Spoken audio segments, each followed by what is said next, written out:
Ang kwento ni Oscar. Kring, kring, kring. Biglang tunog ng orasan. Agad na bumangon si Oscar.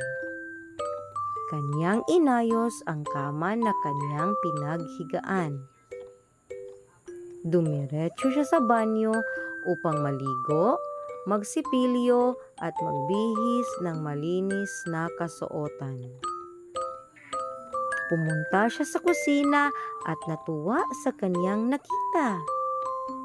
Mayroong okoy, pritong itlog at hotdog na inihandang almusal sa hapagkainan.